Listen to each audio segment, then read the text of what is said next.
Good morning, good evening, good night, good whatever time it is for you in your locale. Beyond Light is only 6 weeks away from now, and that means it's time to start seriously thinking about what guns you want to take into the next season. The Umbral Engram will no longer be an option at the start of the next season. In other words, it is time to start farming. Like, for real farming, not just I'm bored farming. Now, before we get into this, don't forget to subscribe if you're getting good vibes from what you've seen so far. We're on the climb to 5K subs right now, and we might have a bit of a ways to go, but we've made it this far.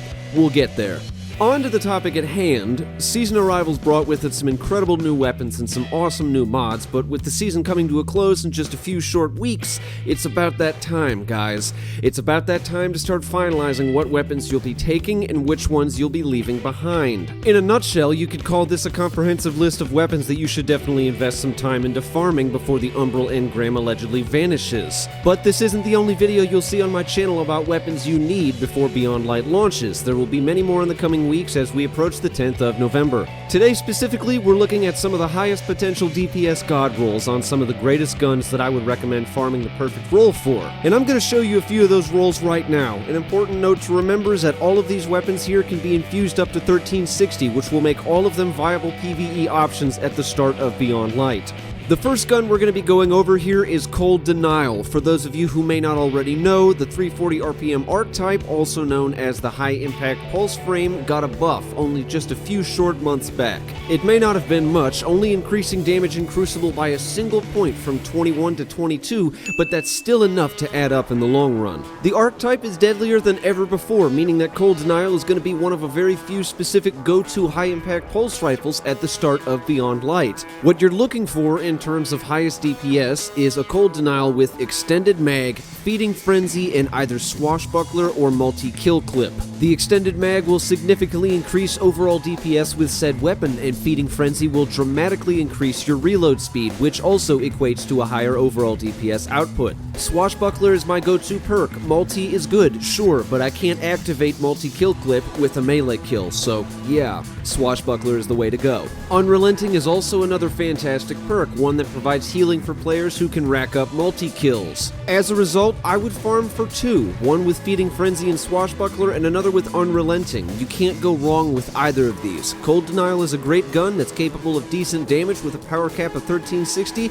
ensuring that it will remain relevant for quite some time. Next up on the list, we're going to be taking a look at Sacred Provenance. I know I just did a video on this gun only like a week and a half ago or whatever, but it is well worth the time spent in Garden of Salvation to get it.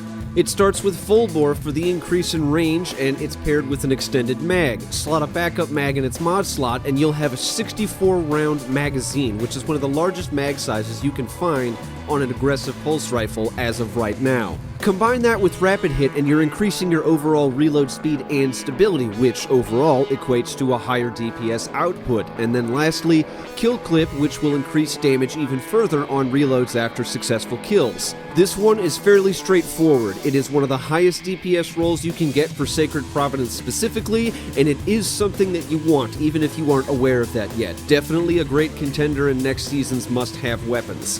Next, we're looking at an auto rifle, Gnawing Hunger to be specific. Gnawing Hunger is a gun that has caused incredible havoc in heated Crucible matches since its release this season, or rather its re-release this season. The first thing you're looking for is either a chambered compensator or an arrowhead break. Both of these give a small boost to stability and recoil control, which will help you keep all of those shots in line. In Tier 2, you're looking for an extended mag. Slot a backup mag on it and your maximum mag size will go up to 59, making overall DPS numbers shoot through the roof. Pardon the pun there. In Tier 3, a good roll will be Subsistence, because it loads a portion of the magazine upon successful kills, which will help keep kill chains going even longer. And lastly, you're looking for Swashbuckler. Rampage and Demolitionist are also decent perks as well, but for me personally, I will always go for Swashbuckler before anything else because you can activate the full 5-stack buff from a single melee kill. The last one on this list is Fallen Guillotine, or Fallen Guillotine, however you're supposed to pronounce it. I don't know. It sounds way cooler when it's called Fallen Guillotine, okay? Regardless, this is one of the highest DPS weapons you can get in this game as of right now. If this sword can one-phase the Prophecy boss, then honestly, there isn't really all that much that it can't do. Especially when paired with Lucent Blade and a Charger mod, you will effectively be ruining everything that is unfortunate enough to be in your way. For the optimal DPS role, you're looking for either Honed Edge or Tempered Edge in Tier 1. Jagged Edge is better in reality, it increases impact, but it cuts your sword ammo count down by just a little bit, so that one honestly comes down to personal preference. In Tier 2, you want Swordmaster's Guard. This is crucial because Whirlwind Blade hits way harder at full energy, and Swordmaster dramatically increases your energy recharge rate. Relentless Strikes is what you want for Tier 3, as it regenerates small amounts of sword ammunition on consecutive light attacks. Again, more attacks equal more damage. Why wouldn't you want that? It's a great perk, and it's essential because it increases Whirlwind Blade's damage by an incredible amount when you get a 5-stack of Relentless Strikes. Lastly, in Tier 4, as I've said probably 1,000 times already, you're looking for Whirlwind Blade. All of these together, especially Whirlwind Blade, make for one of the strongest swords that you can get in Destiny as of right now, so here's to hoping that none of these get nerfed.